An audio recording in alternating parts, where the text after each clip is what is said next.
Hello everyone. Before we start, make sure to like and subscribe to the channel, and leave a comment with where you're from and what time you're watching. Labor Day weekend 2019 was supposed to be perfect. My wife Jennifer and I had been planning this getaway for months. A quiet, long weekend at a lakefront cabin in northern Vermont with our 7-year-old daughter Lily.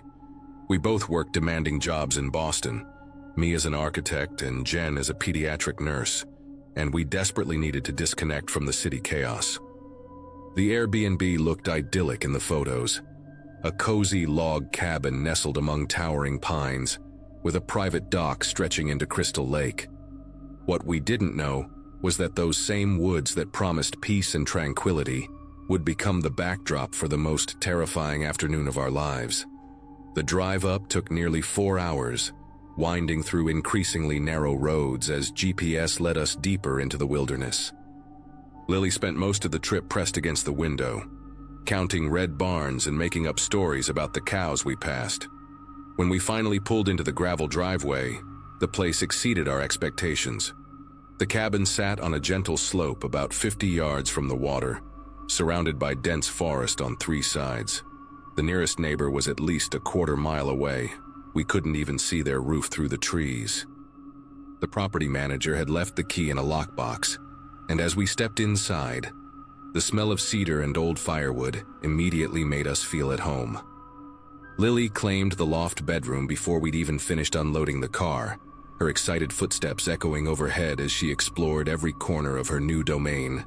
Saturday morning started beautifully. We woke to the sound of loons calling across the misty lake, their haunting cries echoing between the mountains. After a lazy breakfast of pancakes and Vermont maple syrup, we spent the morning exploring the property. Lily discovered a family of chipmunks living under the dock and must have spent an hour trying to coax them out with pieces of granola. The water was still warm enough for swimming, and we took turns jumping off the dock while Jennifer lounged on the shore with her book. By noon, we were all pleasantly exhausted and hungry.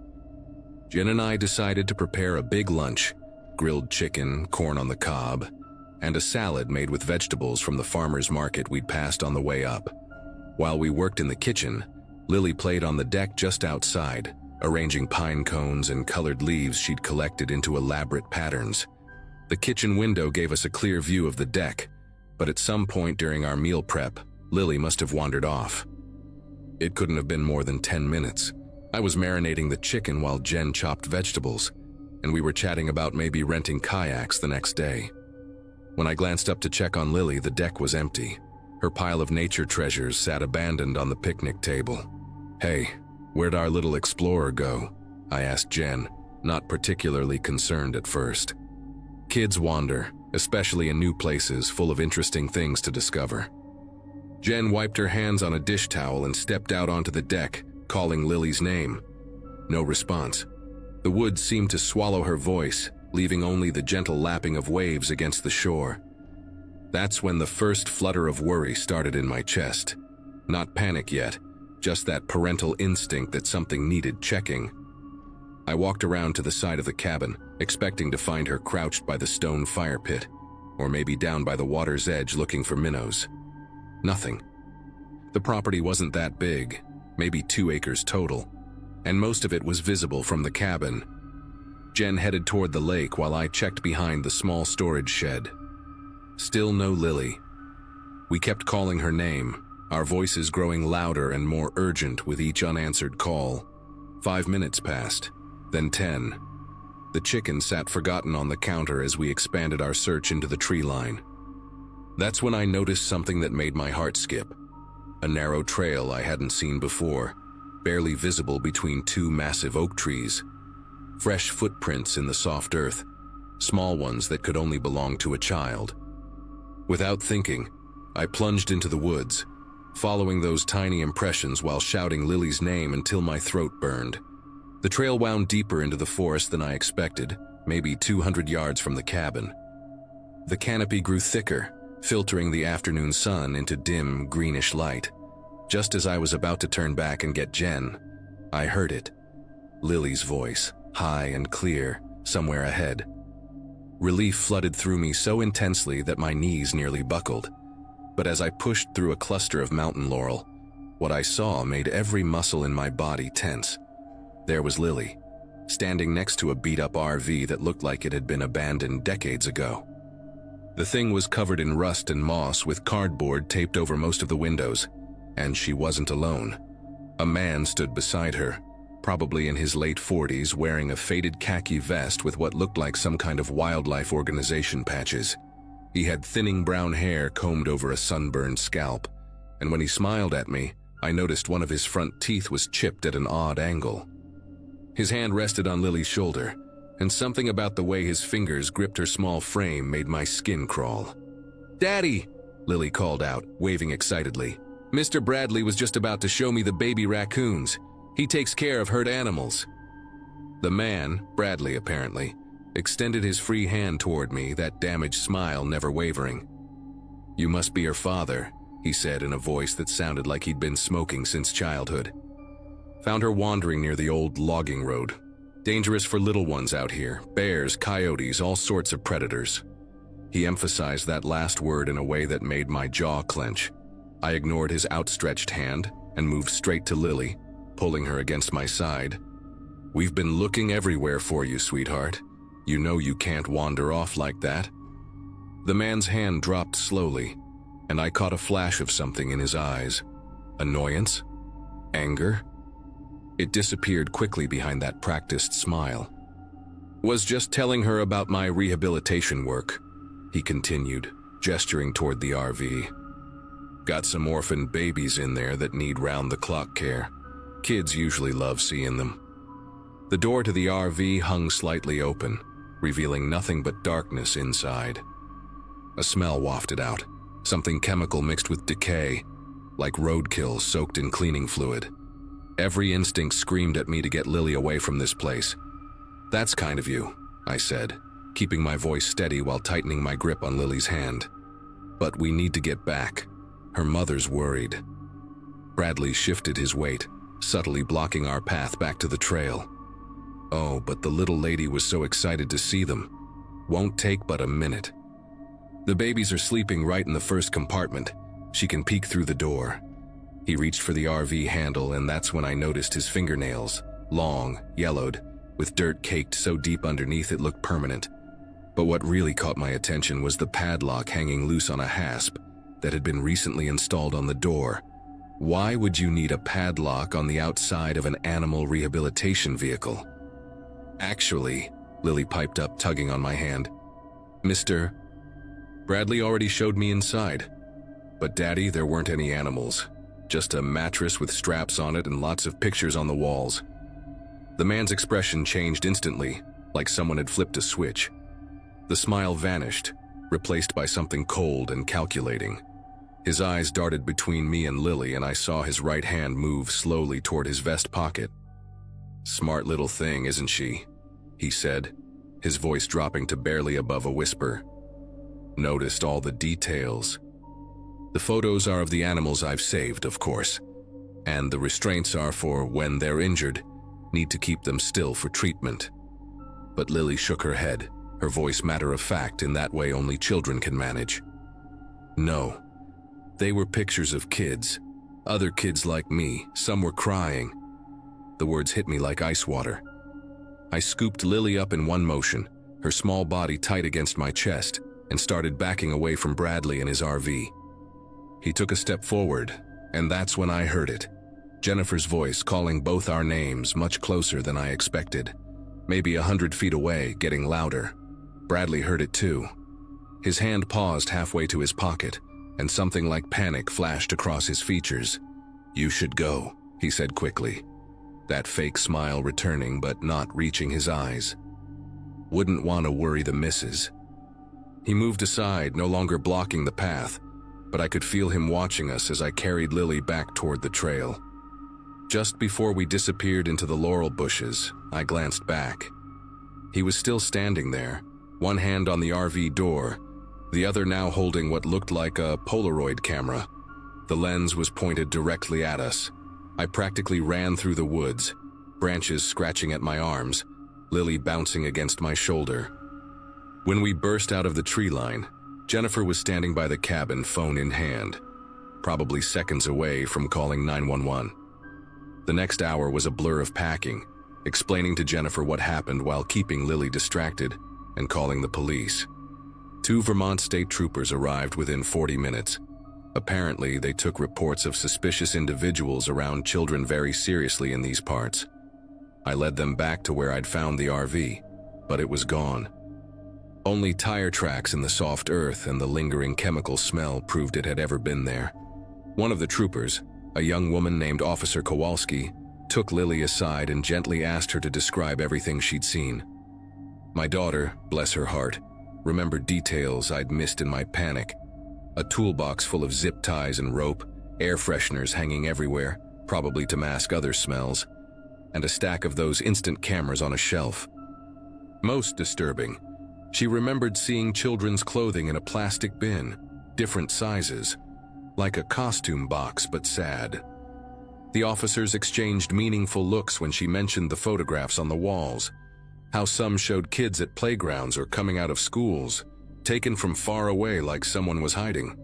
3 days later, after we'd cut our trip short and returned to Boston, Officer Kowalski called with an update. They'd found the RV abandoned at a rest stop near the Canadian border. The man I'd described, who'd called himself Bradley, was actually Theodore Hutchins, wanted in 3 states for attempted child abduction and luring. He'd been using various aliases and posing as everything from a youth soccer coach to, apparently, a wildlife rehabilitator. The photographs Lily saw were his collection, potential targets he'd been stalking across New England. They found DNA from at least 4 children in that RV, though thankfully, all were located safe with their families. Hutchins himself was picked up trying to cross into Quebec 2 weeks later. During his arrest, they found multiple fake IDs, children's toys, and a journal detailing his plans. Our cabin, it turned out, was on a list of rental properties he'd been monitoring, specifically ones rented by families with young children. The police believed he'd been living in the woods nearby for weeks, waiting for the right opportunity. If Jennifer hadn't started calling for us when she did, if I hadn't decided to check that trail, if Lily hadn't been brave enough to tell me what she'd seen inside that RV, I still wake up sometimes in a cold sweat, thinking about all the ways that afternoon could have ended differently.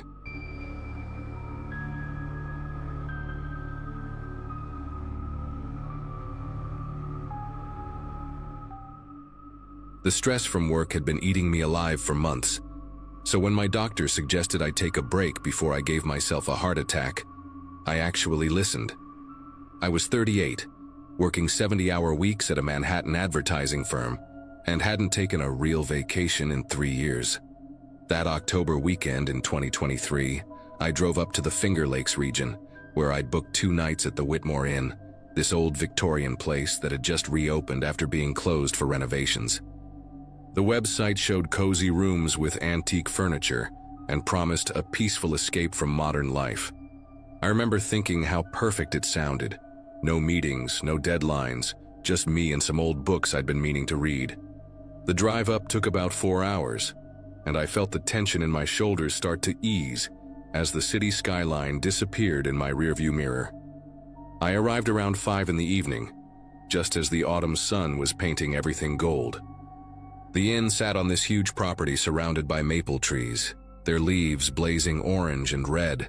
It was one of those grand old buildings from the 1890s, all turrets and wraparound porches, the kind of place that made you think of garden parties and ladies in long dresses.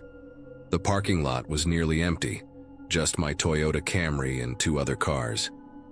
When I walked into the lobby, the smell hit me first. Fresh paint mixed with something older, like wood polish and dust.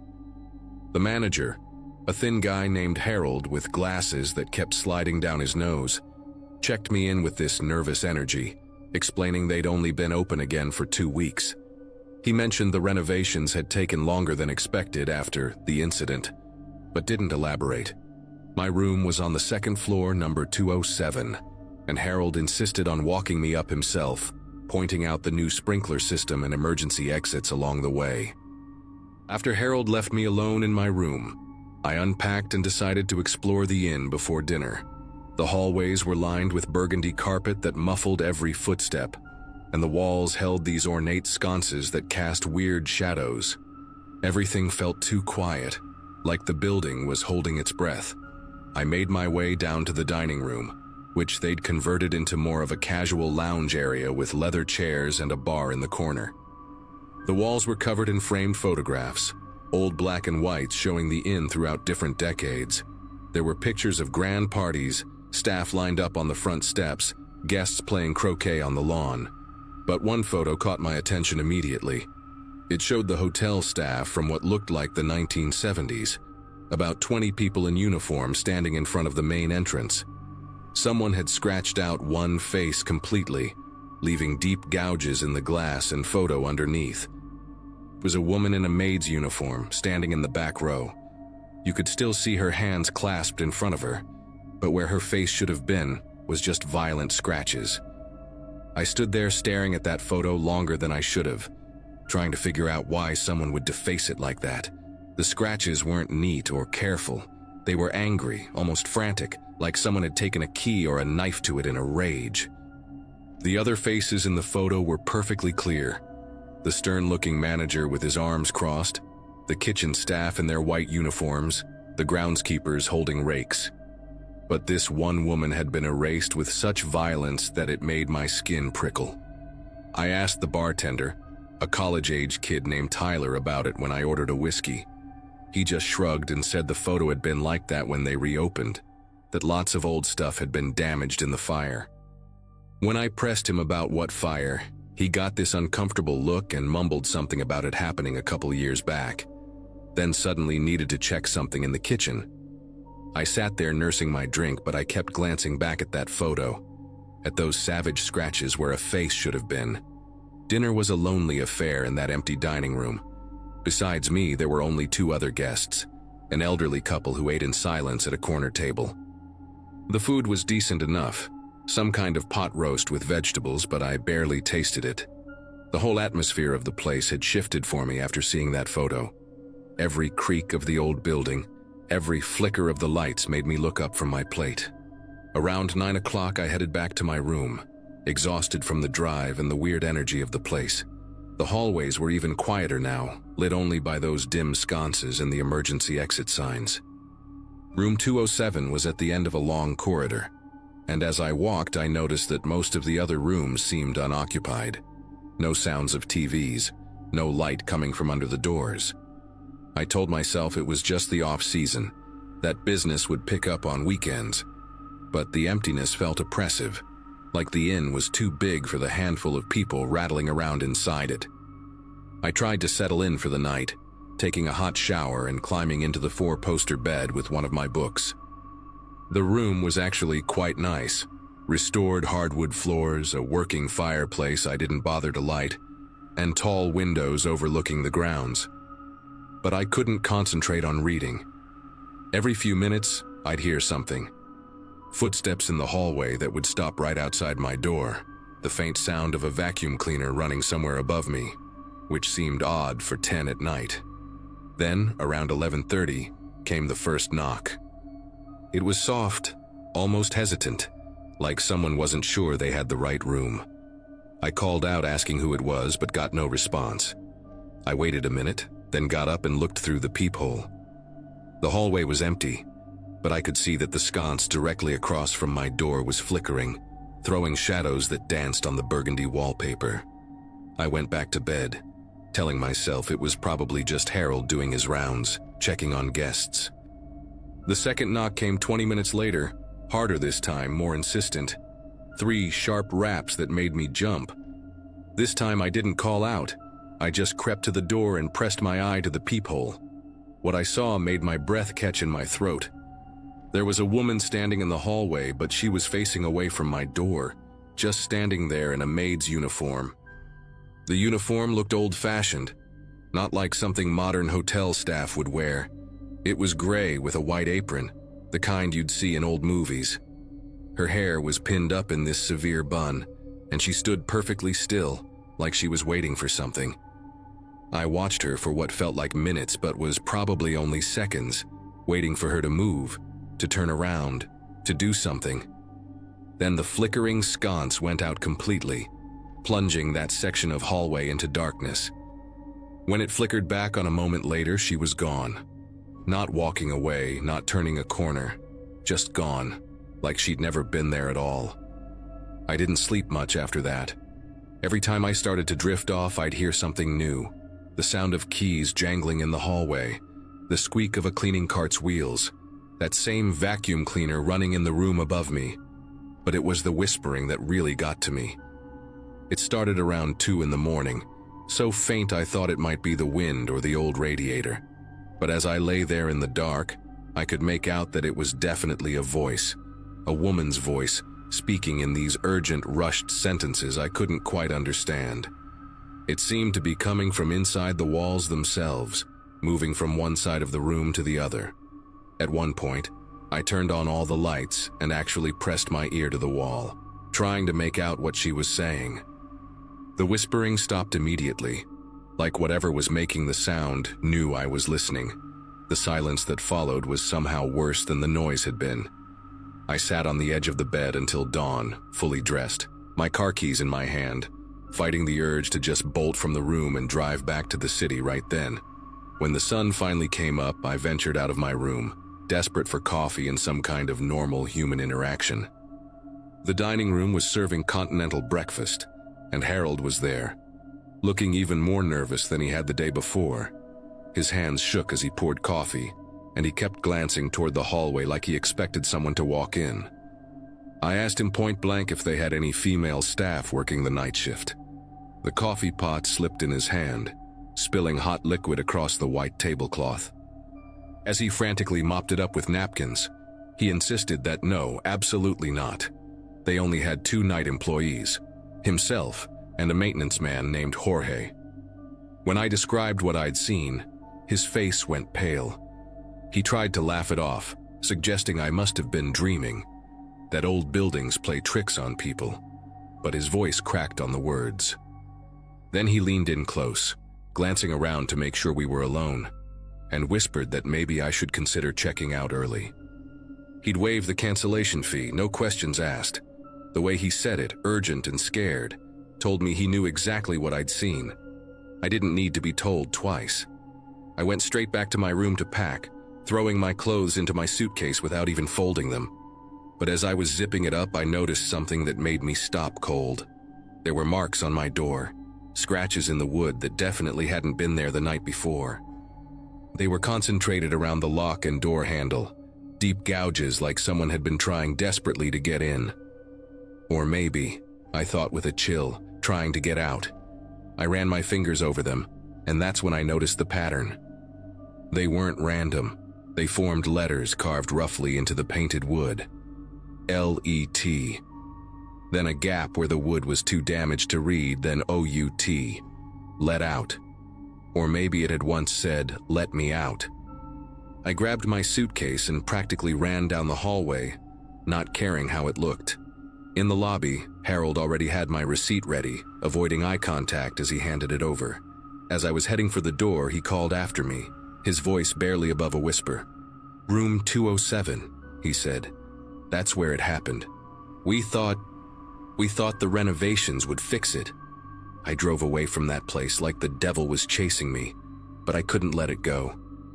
That afternoon, safe in my Manhattan apartment, I started digging online. It took some searching, but I finally found it. A small article in a local Finger Lakes newspaper from 2018. Historic Whitmore Inn damaged in fatal fire. The article was brief, but the details made my skin crawl. A maid named Dorothy Brennan had died in the blaze, trapped in a guest room on the 2nd floor. The fire had started in room 207 under suspicious circumstances, and Dorothy had been found inside, though she wasn't supposed to be there. The article mentioned an ongoing investigation into allegations that the inn's owner, Robert Whitmore, had been withholding wages and threatening to fire staff who complained. Dorothy had been one of the most vocal critics, organizing other employees to demand their back pay. The night of the fire, she'd supposedly been locked in room 207 after a confrontation with Whitmore. He claimed it was an accident, that he didn't know she was in there when he locked up for the night. The fire started 2 hours later. They found her body by the door, her fingers bloody from clawing at the wood. I've never been back to the Finger Lakes region, and I never will. Sometimes I still dream about that hallway, about the woman in the gray uniform standing with her back to me, waiting.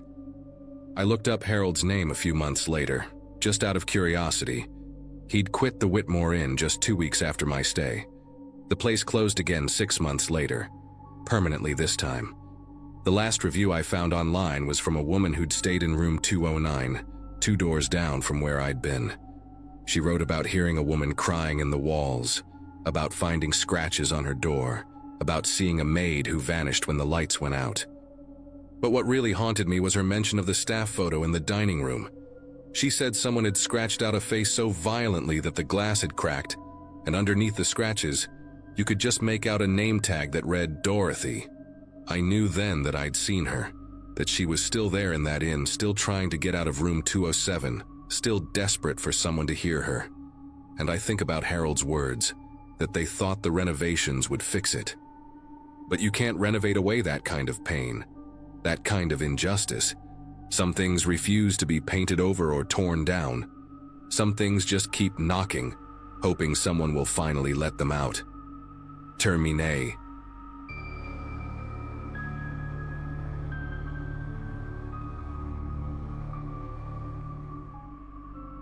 The summer of 2018 was supposed to be the beginning of everything for me and Allison. We'd just gotten married after dating for 4 years, and I'd saved up enough working construction to give her the honeymoon she deserved.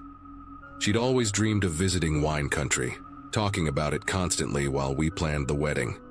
So when I found this boutique vineyard estate up in Northern California, nestled between rolling hills covered in grapevines, I knew it was perfect. The place was called Blackwood Estate, family-owned for 3 generations according to their website. We arrived on a Tuesday afternoon, both of us giddy with excitement as we drove up the long gravel driveway lined with oak trees that must have been there for centuries. The estate was even more beautiful than the photos suggested. The main building was this stunning Mediterranean-style villa with terracotta tiles and ivy crawling up the walls.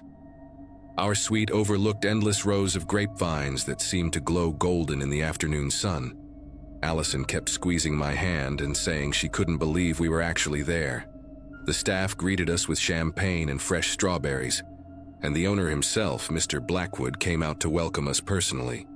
He was this dignified older gentleman with silver hair and kind eyes who told us about the estate's history while we sipped our drinks. Everything felt magical, like we'd stepped into a fairy tale. That first night we had dinner on our private balcony, watching the sunset paint the sky purple and orange while we talked about our future. The next few days passed in a blur of wine tastings, gourmet meals, and long walks through the vineyard. Allison was in heaven, taking notes on every wine we tried in this little leather journal she'd bought specifically for the trip. She'd always been the organized one in our relationship, documenting everything. The estate offered these intimate tasting sessions in their cellar, where they'd bring out vintages that weren't available to the public. We met other couples too, mostly older folks celebrating anniversaries, and everyone seemed genuinely happy to be there. But on our 4th day, Thursday evening, Allison started complaining about feeling queasy during dinner.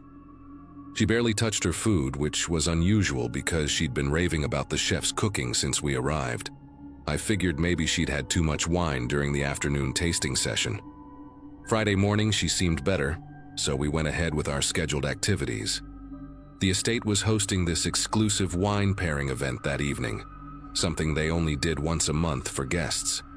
There would be 7 courses, each paired with a different wine from their private collection. Allison was excited despite still feeling a bit under the weather. She kept saying she didn't want to miss it, that we'd paid too much money to skip anything. Around noon, I noticed she looked pale while we were touring the production facility. The guide was explaining the fermentation process when Allison grabbed my arm and whispered that she needed to sit down. Her skin felt clammy, and there was this sheen of sweat on her forehead, even though it wasn't particularly warm in there. I wanted to take her back to our room, but she insisted she just needed some water and fresh air. The wine pairing dinner started at 7. We dressed up for it. Allison wore this navy blue dress I'd bought her for her birthday, and she looked beautiful despite being obviously unwell. The dining room was intimate, maybe 12 guests total, with candles everywhere and soft classical music playing. Each table had handwritten menu cards detailing the evening's selections. The first course came out, seared scallops with a crisp Sauvignon Blanc, and I watched Allison force herself to take small bites. By the third course, she'd stopped eating entirely and was just pretending to sip her wine. I kept asking if she wanted to leave, but she shook her head each time, not wanting to make a scene. The woman at the next table, Mrs. Ashford from Oregon, kept glancing over with concern. Even in the dim candlelight, I could see Allison's complexion had taken on this grayish tinge that made my chest tight with worry. Then it happened during the 5th course. The server had just placed a plate of braised lamb in front of us when Allison suddenly lurched forward. Her whole body convulsed, and then she was vomiting violently onto the white tablecloth.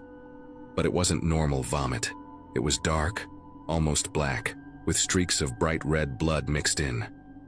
The entire dining room erupted in chaos. Chairs scraped against the floor as people jumped back. Someone screamed, and Allison kept heaving, more blood coming up with each spasm. I remember holding her hair back, feeling completely helpless as her body shook. The sommelier dropped an entire tray of glasses, the crash adding to the pandemonium. Mr. Blackwood came running from the kitchen, his face white with shock. Allison collapsed against me, blood still dripping from her mouth, her dress ruined, her eyes rolling back. I was screaming for someone to call 911, my voice cracking with panic. The ambulance arrived within 15 minutes, though it felt like hours. The paramedics worked quickly, getting Allison onto a stretcher while asking me rapid-fire questions about what she'd eaten, any medications she was taking, allergies, everything. I rode with her to the hospital, holding her hand while she drifted in and out of consciousness. The emergency room was a blur of white coats and machines beeping. They pumped her stomach, ran blood tests, started IVs. I sat in that waiting room for what seemed like an eternity, still in my dinner jacket stained with her blood. A doctor finally came out around midnight, Dr. Patel, I'll never forget his name, and the look on his face made my knees weak. He said they'd found traces of warfarin in her system, massive amounts of it. Rat poison, he explained, seeing my confusion. Someone had been poisoning my wife with rat poison, and based on the levels, it had been going on for days. The police arrived before dawn, 2 detectives who looked like they'd been pulled out of bed, which they probably had. They questioned me for hours, wanting to know every detail of our stay, everyone we'd interacted with, everything Allison had consumed. Had we made any enemies? Did anyone have a grudge against us? The questions seemed absurd. We were just a young couple from Colorado on our honeymoon. Who would want to hurt Allison? The detectives then turned their attention to the estate, interviewing staff, reviewing security footage, testing food samples from the kitchen. The whole place was in lockdown. Other guests were being examined at the hospital as a precaution, though thankfully no one else showed symptoms. I stayed by Allison's bedside, watching her sleep, tubes and wires connected to her body, machines monitoring her vitals. The doctor said she was lucky. If we'd waited even another hour, she might not have made it. 3 days later, they caught him. A former employee named Mitchell Granger who'd been fired from the estate 6 months earlier for stealing wine from the cellar. The security footage showed him sneaking into the kitchen through a service entrance late at night, using a key he'd never returned. He'd been living in his van in the woods nearby, watching the estate, waiting. The police found journals in his vehicle filled with rambling notes about revenge, about how the Blackwood family had ruined his life, how he was going to make them pay by destroying their reputation. He'd been adding small amounts of warfarin to random dishes, not targeting anyone specific, just playing Russian roulette with guests' lives.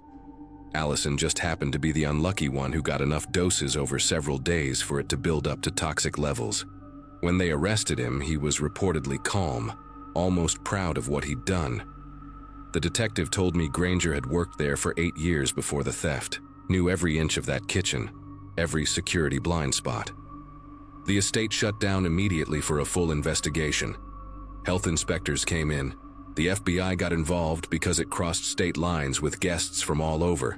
Lawsuits started flying. We heard later that 3 other guests had trace amounts of warfarin in their systems, but not enough to cause symptoms. The Blackwood family was devastated. 3 generations of building their reputation destroyed in a single week. Allison spent 2 weeks in the hospital recovering, and even after she was released, it took months for her to feel normal again. The bleeding had damaged her stomach lining, and she had to follow a special diet for half a year. We never got to finish our honeymoon. Instead, we spent it in hospital rooms and giving depositions. The thing that haunts me most is how random it was. We weren't targeted. We were just there at the wrong time, eating the wrong meals, victims of one man's twisted need for revenge against people who had nothing to do with us. The trial happened a year later. We had to fly back to California to testify, and seeing that courthouse brought everything flooding back. Granger pleaded guilty to attempted murder and got 25 years. He showed no remorse, just sat there with this blank expression, while Allison described what it felt like to think she was dying on what should have been the happiest week of her life. The Blackwood estate never reopened. Last I heard, the property was for sale, the vineyards overgrown, the beautiful villa empty. Sometimes I drive past wineries here in Colorado, and Allison will tense up, her hand finding mine. She can't drink wine anymore, not because of any medical reason, but because the smell alone brings her back to that dining room. We still have the little leather journal she brought on the trip, filled with her tasting notes from those first few days when everything was perfect. She's never opened it since. We ended up having a second honeymoon 2 years later, just a simple road trip through the mountains, staying in little bed and breakfasts where we could see who was cooking our food. Allison's okay now, physically at least. The doctors monitor her liver function yearly because of the warfarin damage, but she's healthy. We don't talk about it much, but sometimes I catch her reading news stories about food poisoning cases, her face tight with a fear I wish I could erase. What happened at Blackwood Estate taught us that horror doesn't always come from dark alleys or obvious threats. Sometimes it comes from a beautiful place where you're supposed to be safe, served on fine china with a wine pairing. We learn to be grateful for boring, uneventful meals, for trips where nothing happens worth remembering except being together. That's enough for us now.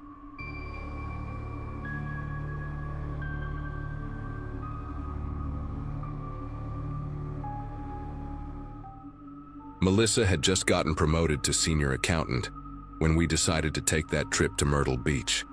12 years of marriage, and we'd barely taken any real vacations together. I was pulling double shifts at the hospital, she was drowning in spreadsheets, and we both knew we needed to get away before we burned out completely.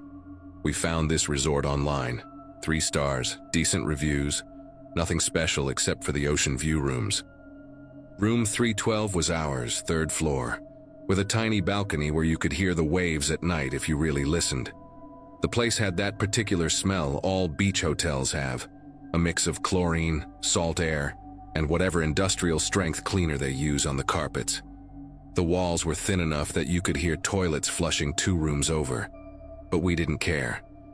We were just happy to be somewhere that wasn't home or work. Everything seemed normal that first day.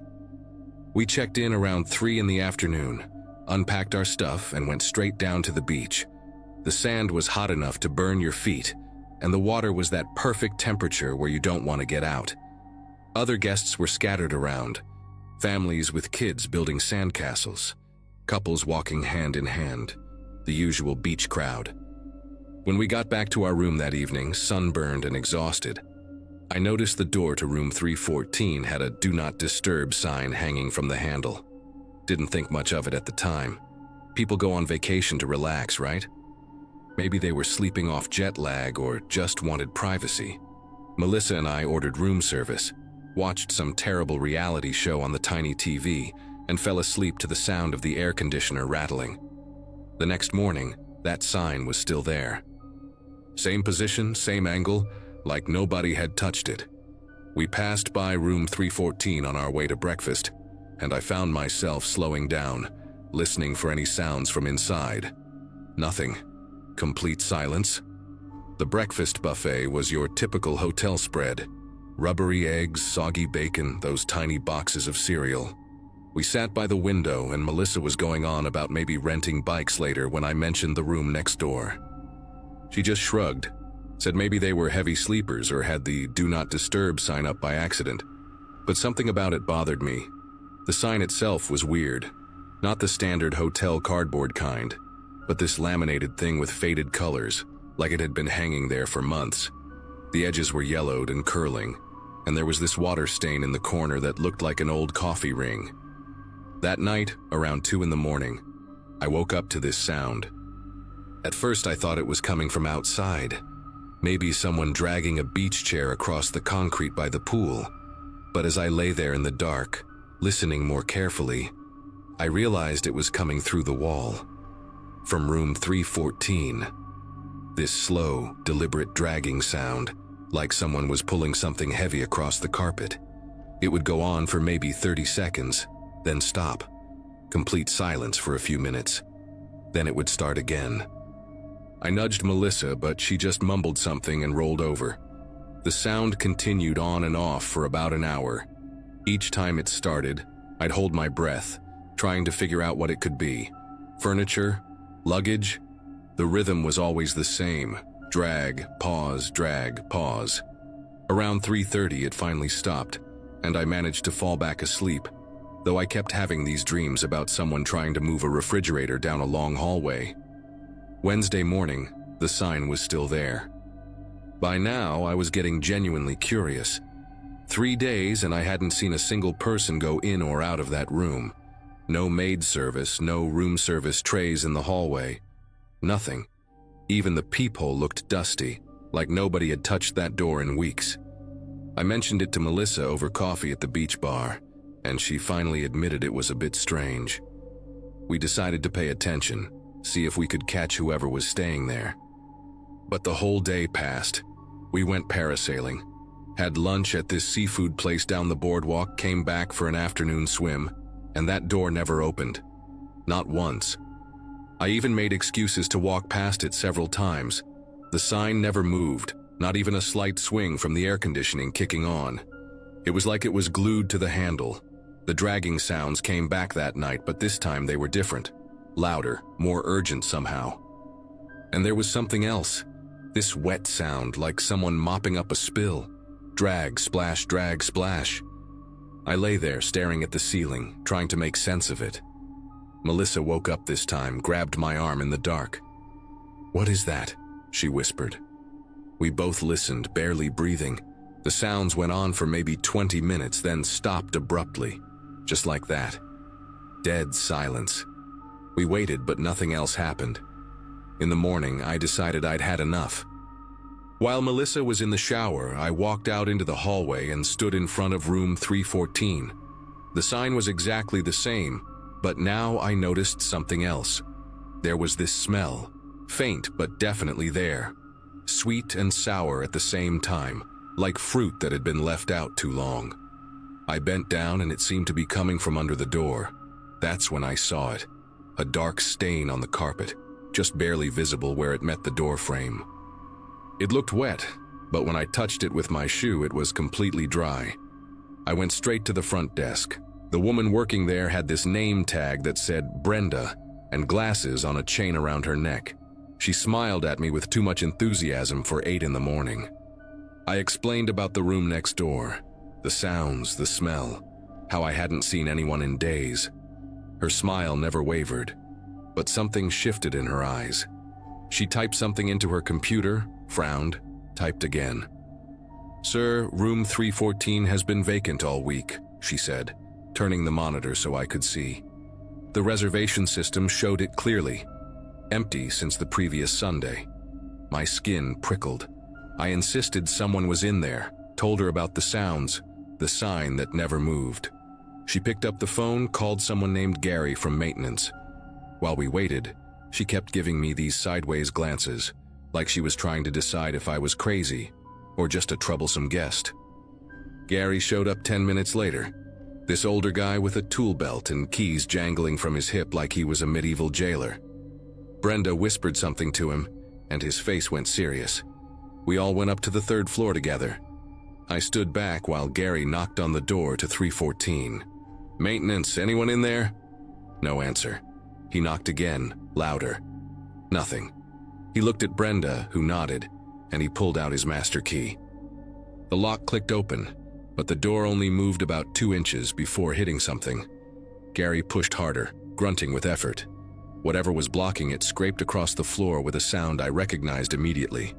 The same dragging noise I'd been hearing at night. Finally, he got it open enough to squeeze through. I'll never forget his face when he came back out. All the color had drained away and his hands were trembling as he pulled out his radio. "We need to call the police," he said. "Now." The police arrived within 15 minutes. 2 uniforms first, then detectives, then crime scene techs in white suits. They sealed off the entire 3rd floor, moving all the guests to different rooms. Melissa and I were taken to a small conference room near the lobby, where a detective named Barnes asked us questions for over an hour. When did we first notice the sounds? Had we seen anyone suspicious? Did we smell anything unusual? I answered everything, watching him scribble notes in this little pad. He wouldn't tell us what they'd found, just kept asking the same questions different ways. Other guests were being interviewed too. I could see them through the glass door, looking confused and scared. The hotel manager showed up, this nervous man who kept dabbing his forehead with a handkerchief, even though the air conditioning was blasting. By noon, there were news vans in the parking lot. It wasn't until that evening that we learned what had happened. Barnes came back to talk to us one more time, and maybe because we were the ones who'd reported it, he gave us more details than he probably should have. Someone had used a stolen keycard to enter room 314 5 days earlier. The security footage showed a man in a baseball cap and sunglasses wheeling in a large suitcase. He never came back out, at least not through the front. They found a body under the bed, a woman, probably in her 30s, who'd been dead for several days. The dragging sounds I'd heard? The killer had been moving her body around the room, trying different hiding spots. The wet sounds were from the ice bucket. He'd been using ice to try to slow down decomposition. The smell I'd noticed was exactly what I'd feared it was. Barnes said the man must have been coming back at night through the sliding door from the balcony, using the adjacent room's balcony to climb over. They were still looking for him. We packed up that night. There was no way we could stay, not with crime scene tape 3 doors down and reporters trying to interview guests in the hallway. The hotel offered to comp our stay and put us up somewhere else, but we just wanted to go home. As we loaded our bags into the car, I kept glancing up at the 3rd floor. Room 314's curtains were drawn, but I could see the flash of camera equipment through the gaps. Melissa didn't say much during the drive back to Illinois. We both knew there was nothing to say that would make it better. She held my hand the whole way, squeezing it whenever we passed a hotel billboard on the interstate. The vacation we'd needed so badly had turned into something neither of us would ever forget, no matter how much we wanted to. They caught the guy 3 weeks later at a truck stop in Tennessee. His name was James Hoffman, and the woman was his ex-girlfriend who'd apparently threatened to expose some financial fraud he was involved in. He'd planned the whole thing for months, studying the hotel's routines, stealing the key card from a housekeeper's cart. What still haunts me is knowing he was there the whole time, just one room over, probably listening to us through the walls the same way I was listening to him. Sometimes I wake up at night thinking I hear that dragging sound, but it's just the ceiling fan or the cat walking around. Melissa and I still take vacations, but we stay in different places now. Rental houses, bed and breakfasts, anywhere but hotels. And whenever I see a "Do Not Disturb" sign that looks like it's been hanging too long, I remember that sweet, sour smell and the sound of Gary's voice when he came out of that room. Some things you just can't unsee, even if you never actually saw them.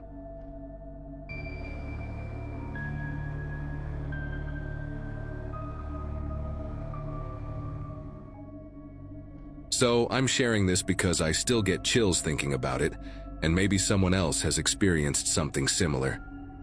I'm Amanda, 34, work as a graphic designer from home in Wisconsin. This whole thing happened last March during what was supposed to be my perfect solo getaway. I'd been going through a rough patch after my divorce was finalized, and my therapist suggested I take some time for myself. You know how it is. Working from home gets lonely, especially when you're trying to rebuild your life.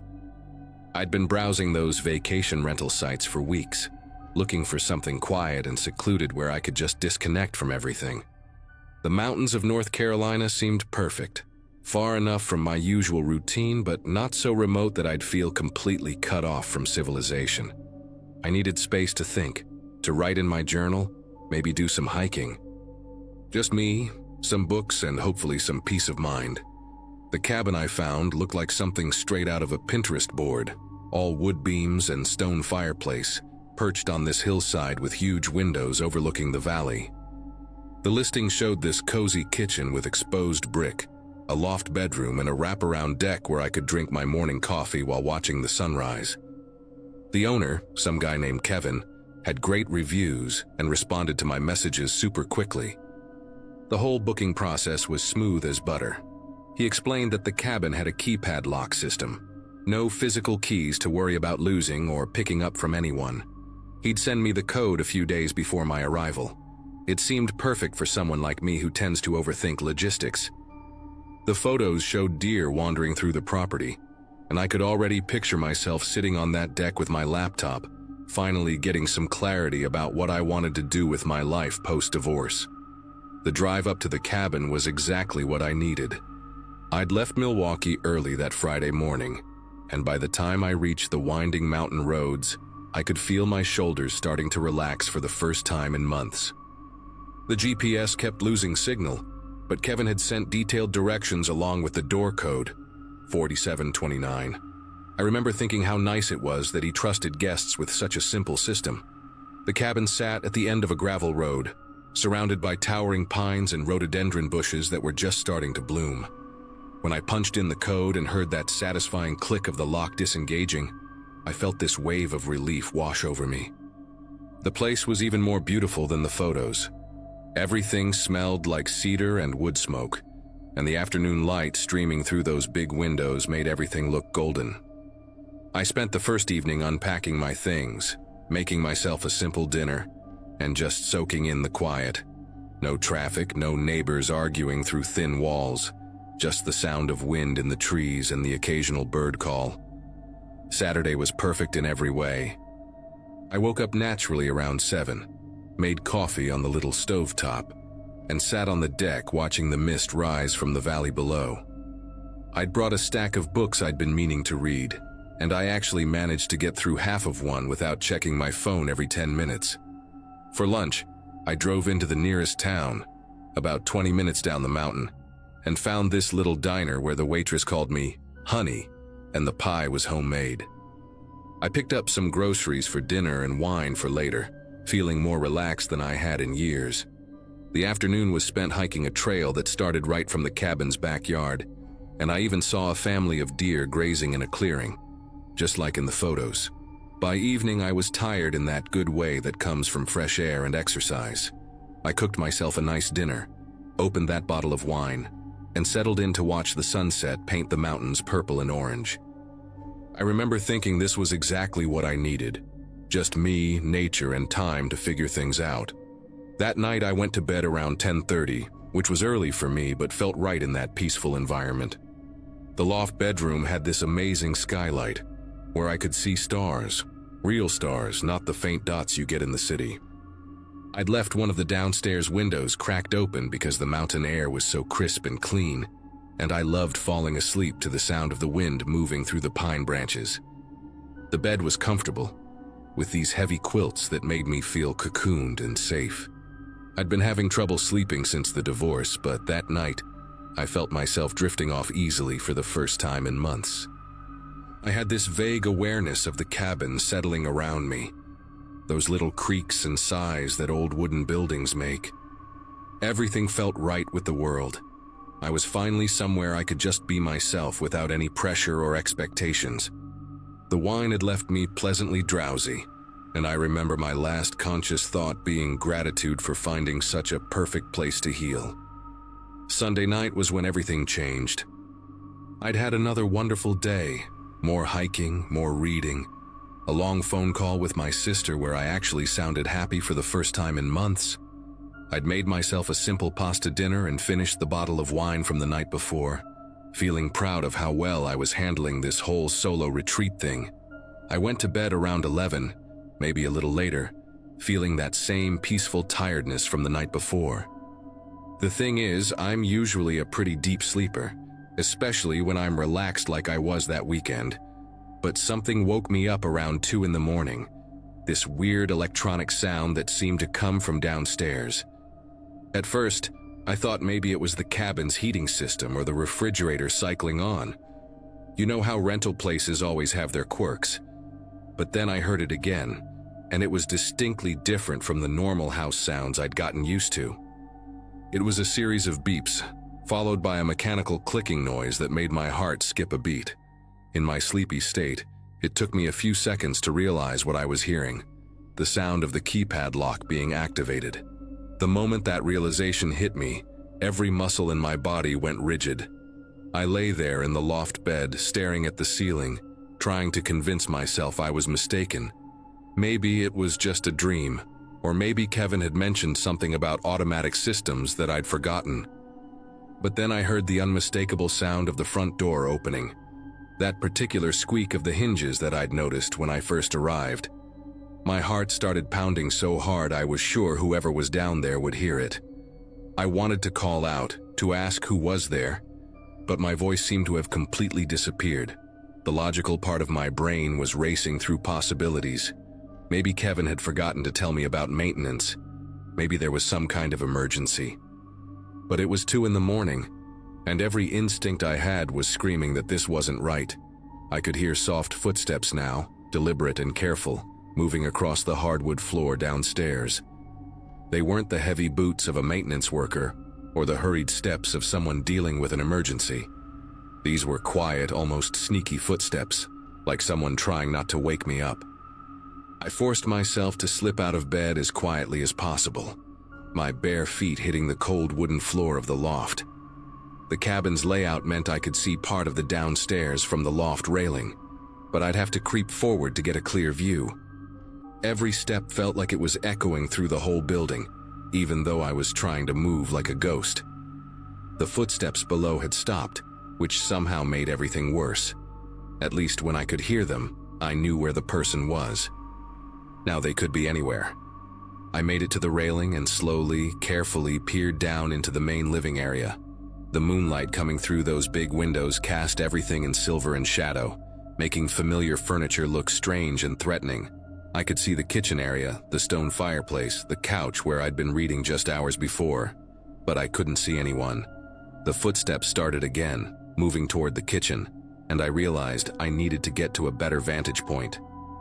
The bathroom was at the top of the stairs, and its door had a small gap that would let me see into the kitchen without being visible myself. I crept toward the bathroom on trembling legs, each step taking forever as I tried to avoid the floorboards I'd noticed creaking during the day. The door was slightly ajar, and I positioned myself behind it, pressing my eye to the gap. From this angle, I had a clear view of the kitchen counter and the area near the back door. At first, I saw nothing but shadows and the faint outline of the appliances I'd been using all weekend. But then, a figure moved into my line of sight, and my entire world shifted. It was a man, medium height, wearing dark clothes that made him blend into the shadows. He wasn't rushing around or searching for something. He was just standing there, completely still, like he was listening. His posture was casual, almost comfortable, like he belonged there. What terrified me most was how familiar he seemed to be with the space. He moved around the kitchen island without bumping into anything, opened the refrigerator without fumbling for the handle, and I watched him take out the leftover pasta I'd made for dinner. He stood there eating it with his fingers straight from the container, like he was in his own home. The whole scene was so surreal and violating that I almost couldn't process it. This stranger was in what had been my safe space, eating my food. treating the place like it was his personal kitchen. I watched him finish the pasta, rinse the container in the sink, and put it back in the refrigerator, methodically, like he'd done this before. Then he did something that made my skin crawl. He walked over to the couch where I'd been reading and sat down in the exact spot where I'd spent the afternoon. He picked up my book, the one I'd left on the coffee table, and started flipping through it. Not reading, just turning pages like he was looking for something specific. The casual way he handled my personal belongings made me feel sick. After a few minutes, he set the book down exactly where he'd found it and stood up. I thought he was going to leave, and I was already planning how I'd barricade the door once he was gone. But instead, he walked toward the stairs, toward me, and I realized with growing horror that he might be planning to come up to the loft. I backed away from the bathroom door as quietly as possible, my heart hammering against my ribs. The thought of being trapped in the loft with this stranger coming up the stairs was unbearable. I could hear his footsteps on the first few steps, slow and deliberate, and I knew I had maybe 30 seconds before he reached the top. My phone was on the nightstand next to the bed, and I had to make a choice, try to grab it and call for help or find somewhere to hide. I chose the phone, tiptoeing across the loft as fast as I dared.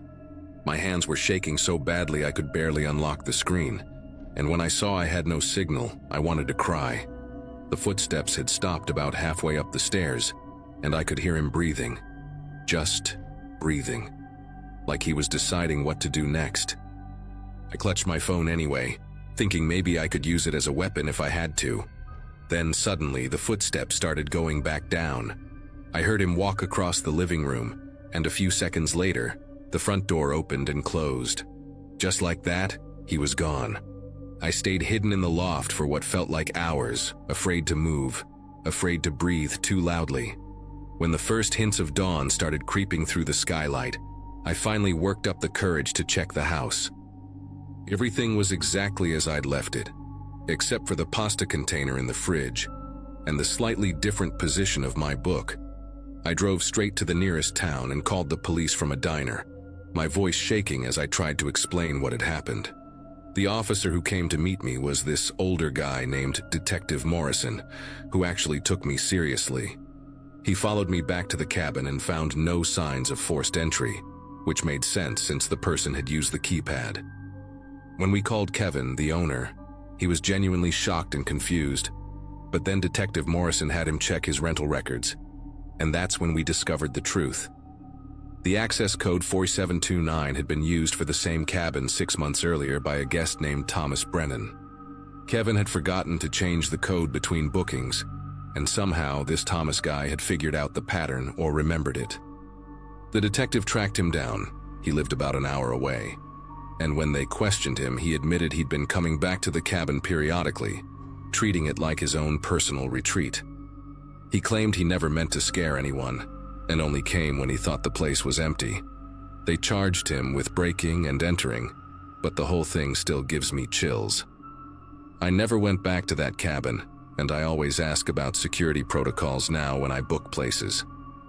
Some experiences change you, and that night definitely changed how safe I feel in unfamiliar places.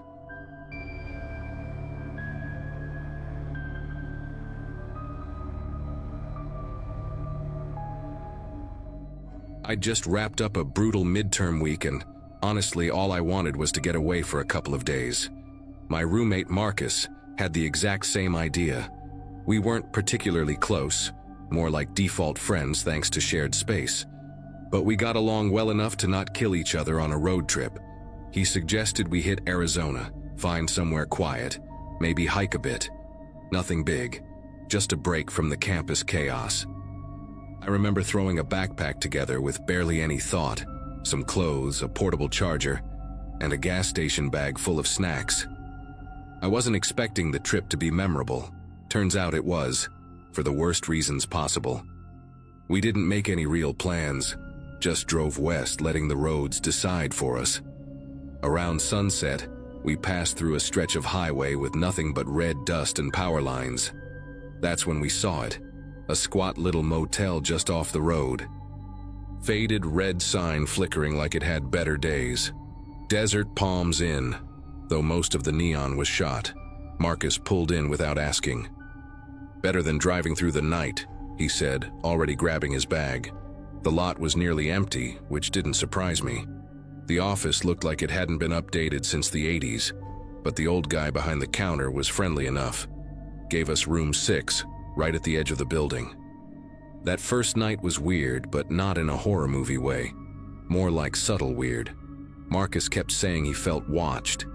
He wasn't the paranoid type, but he locked the bathroom door before his shower, even though it was just the two of us. I brushed it off. I was too tired to care. But I remember waking up around 2 a.m. to what I thought was the sound of footsteps outside. Not fast, slow, dragging steps, like someone walking with weight. I stayed still, listening. Nothing else. I figured it was an animal, or the wind pushing something along the gravel. When I got up the next morning, Marcus was gone. His bag was gone, his side of the bed was made, and the motel room key was sitting neatly on the desk. At first, I assumed he'd gone to get breakfast, maybe explore the area. But when it got close to noon and I hadn't heard anything, I started asking around. I went to the front office and the same old guy was there. I asked if he'd seen Marcus. He didn't even hesitate. Just nodded and said, "Your friend checked out early this morning. Left around 6, said he had to get home." The way he said it, no eye contact, no expression, just flat, made something twist in my chest. Marcus didn't even have a car. We drove together. I told the man at the front desk that Marcus wouldn't just leave without telling me, that we were sharing a car, and that he hadn't mentioned a single word about going home early. He gave a vague shrug and said maybe Marcus called a ride, that people change plans all the time. I didn't buy it. I asked to see the camera footage from that morning, but he claimed the system was old and spotty, and that it only recorded during certain hours. It felt like he had rehearsed that response. Still, I tried to keep my cool. Maybe I was overthinking. Maybe Marcus really did catch a ride or had some kind of emergency. But something about how quiet the place was, and how quickly the man shut the conversation down, stuck with me. I stayed one more night, mostly out of indecision. I figured if Marcus didn't text or call by morning, I'd go to the police. That second night was worse. I couldn't sleep. Around midnight, I heard a strange metallic rattling, like chains being dragged or a latch being tested. It came from somewhere behind the motel. When I peeked out the window, I noticed a shed I hadn't seen before. It was far enough from the building that you wouldn't notice it unless you were looking for it. A single bulb hung over the door, flickering, but I could make out the outline of someone standing near it, not moving, just there. The next morning, I packed up and drove straight to the nearest police station. I told them everything, how Marcus was gone, how the guy at the front desk acted, how weird the second night had been. I gave them the name of the motel, the room number, everything. They didn't say much at first. Took down the information, told me they'd look into it. I drove back to campus alone, trying to convince myself it was just a weird trip and that Marcus would show up eventually, pissed I made a fuss. But he never did. Days passed, then a week, then 2. His phone stayed off. His family filed a missing person report. It wasn't until almost a month later that I got a call from a detective.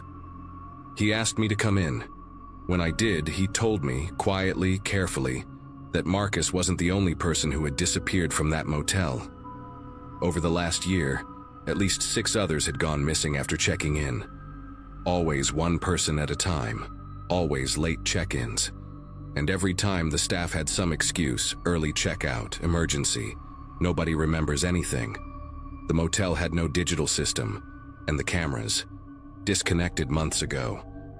But what they did have was a maintenance shed behind the building, one that wasn't listed on any official records. They got a warrant to search the shed after a local deputy swore he smelled something foul coming from behind the building on a routine patrol.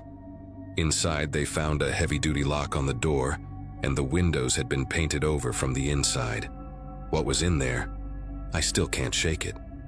The place was stuffed wall to wall with discarded clothes, shoes, phones with cracked screens, even a few wallets with IDs still inside. There were claw marks on the inside of the wooden walls, like someone had tried to get out. Worst of all, in the back corner, under a tarp and layers of insulation, they found human remains. Multiple sets, in varying stages of decomposition. One of the motel employees was arrested. He was younger than I expected, mid-30s, name was Craig Sullivan, and apparently he'd been working the night shifts for years. From what I heard, he admitted to escorting guests to the shed under the guise of a room upgrade or late-night maintenance. The terrifying part? The owner of the motel claimed he had no idea any of this was happening. Said Craig lived in one of the vacant units and kept to himself. No one questioned it. He'd been there long enough to blend in, to become part of the background, like a stain you forget's there until it starts to rot. Marcus's body was confirmed through dental records about 3 weeks later. They think he was killed the same night he went missing. Just like that, and someone I lived with, laughed with, shared meals with, gone. His family never spoke to me directly, and I don't blame them. I couldn't do anything to stop it. I didn't even hear it happen. The guilt sits in a quiet part of my mind, always waiting to creep in when it's dark and silent. I keep playing that night over and over, wondering what I missed, wondering if I should have opened that door when I heard the footsteps, if I could have seen the shed sooner. I haven't gone on a road trip since, can't even sleep in motels anymore. I booked chain hotels, second floor only, checked the locks twice, and even then, I don't sleep well. I still think about that man I saw outside the shed, the one who wasn't moving. Was it Craig? Was Marcus still alive at that moment? I'll never know. I've told this story to a few people over the years, but they always give me that look, like they're not sure if I'm exaggerating or just messed up from the trauma. I don't care anymore. If this post helps even one person think twice before staying somewhere sketchy, then it was worth writing. Just trust your gut. And if something doesn't sit right, leave. Don't wait for it to make sense.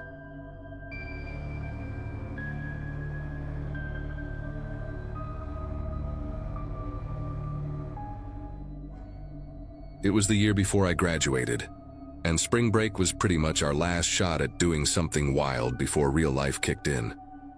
I was studying psychology at a mid-sized college in Georgia, nothing too fancy, and I was sharing a dorm with my best friend at the time, Vanessa. She was the one who found the Airbnb, a beach condo down in Florida, right on the water. There were 4 of us, me, Vanessa, Nicole, and Danny. We weren't the party hard type, but the idea of a few days by the ocean, sipping cheap drinks and sleeping in till noon, sounded like exactly what we needed. We left early that Thursday, spent most of the drive singing along to old playlists and eating gas station snacks, and got there late afternoon. The condo was perfect.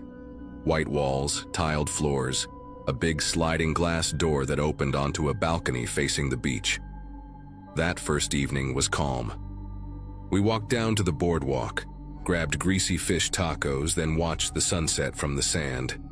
We were all in good moods, just laughing about dumb things, who forgot to pack sunscreen, who nearly left their charger at home, that kind of stuff. Before we left for a bar later that night, I remember distinctly checking that the patio door was locked. It was one of those sliding ones with a latch that clicks in place. Vanessa double-checked it right after me, gave me a thumbs up. We weren't paranoid, but it was just habit, especially in a new place. We headed out around 10, hit a local beachside bar, danced a little, and got back close to 2 a.m. Everything seemed normal except the sliding door was open maybe 2 inches. We all paused at the same time when we noticed it. The curtain was fluttering from the breeze coming in, and I remember Nicole saying, "Did one of you open that to air out the place or something?" None of us had. And for a second, we just stood there kind of processing it. It wasn't open wide and nothing looked disturbed. Vanessa even walked over and pointed out that maybe it hadn't latched fully when we left. I wanted to believe that, so we all just kind of nodded along, closed it tight again, and moved on. We were tired, a little buzzed, and brushing it off was easier than letting our minds spiral. We locked up everything again, even checked the windows this time, and all crashed in our rooms. The next morning, it was Danny who said something first. She came into the kitchen holding her suitcase with this confused look on her face. "Did any of you go through my stuff?" she asked. We all said no, of course not. Then she placed it on the counter and unzipped it. Half her clothes were missing, mostly smaller items like swimsuits and tank tops. She said it was zipped shut when she left, and now it was halfway open. At first, we joked it was probably stuffed under the bed, or she just forgot she took it out, but she insisted. She started searching everywhere. We all did. Nothing turned up. That's when I remembered something. The condo had one of those tiny security camera doorbells mounted near the entrance. It wasn't ours, but the app was still logged in on the condo's iPad. Vanessa grabbed the iPad and opened the app. The condo owners had left it on the kitchen counter along with a printed sheet of instructions: how to connect to Wi-Fi, how to operate the smart lock, and a note at the bottom that said the camera feed was viewable if needed. None of us had paid much attention to it until now. The footage was motion triggered, so we scrolled back to around the time we'd left for the bar the night before. The clips loaded slowly. At first, it just showed us heading out, all dressed up and laughing as we locked the door behind us.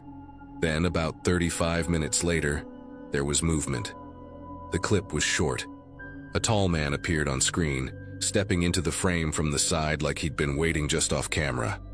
He wore a hoodie, dark jeans, and he moved calmly. Too calmly. He didn't hesitate or fumble with the lock. He pulled something out of his pocket, crouched by the door for maybe 10 seconds, and then he was inside. The app recorded exactly 27 minutes of movement inside the unit. He left the same way he came in, through the balcony. There was no footage from the inside, but we could see him exit without rushing, hands in his pockets, as if nothing had happened. That image is burned into my head. A man walking barefoot across the patio tiles like he belonged there. None of us really spoke for a moment. Nicole looked pale, Vanessa had her arms wrapped around herself, and Danny just kept repeating, "That's not okay. That's not okay." We kept trying to make sense of it. Was he a previous guest? A neighbor? Someone who had a key somehow? But the lock was digital and we'd changed the code when we checked in, just like the instructions said. We reported it to the rental platform and called local police. They sent a patrol car out and took our statements, but they didn't seem surprised. "This happens more than people realize," the officer said, almost too casually. He took down some notes, told us to keep the door double locked, and left. That day felt like it dragged on forever. We didn't go to the beach, didn't turn on music, didn't even eat much. Danny kept her bag with her at all times. Nicole checked every window 3 times, and I started noticing little things I hadn't before. How the hallway light flickered faintly, how the floors creaked near the bathroom, how thin the sliding door's glass really was. That night, none of us wanted to sleep alone, so we dragged our blankets into the living room and crashed on the couch and floor, watching dumb reality shows with the volume too low to matter. Every noise outside made us jump. But nothing else happened that night, at least, nothing we noticed. The following morning we packed. No one said it out loud, but it was obvious. We weren't staying the full week. I called the condo owner and explained what had happened. She sounded genuinely disturbed and promised to review the security settings and talk to the platform. She refunded the remaining nights without argument. We left before noon, tossing our bags into the trunk in silence. It wasn't just about feeling unsafe anymore. It was the sense that someone had been near us, maybe even watching us sleep, and we'd had no clue. That invisible presence had violated something we didn't even know was so fragile. A few days after we got home, Danny texted all of us. She said she found one of the swimsuits that had gone missing, folded neatly in the mailbox at her parents' house. No note, no explanation. It wasn't even mailed, just placed there. Her dad assumed it was a prank by a friend, but Danny was sure it had something to do with that night. She asked if any of us had gotten anything weird, but we hadn't, at least, not that we noticed. That detail messed with all of us. How would someone even know where she lived? None of us had posted about the trip publicly. The idea that whoever that man was might have followed us, or at least one of us, home. That was a whole new level of disturbing. To this day, we still bring it up sometimes when we catch up. None of us ever got any more answers. The police never called back. The rental platform said they escalated it, but nothing ever came of it. It became one of those stories that lives in the back of your head, waiting to bubble up when you check into a hotel or hear a strange noise behind a thin wall. I still lock every door and window twice now, sometimes 3 times. That spring break was supposed to be a memory of sun, drinks, and cheap fun, but instead it's just this shadow. A question we never got to ask. A door that was supposed to stay locked. Sometimes I think about the way he walked out onto that balcony, hands in his pockets like he wasn't in any rush. Like it wasn't the first time he'd done that. And maybe it wasn't.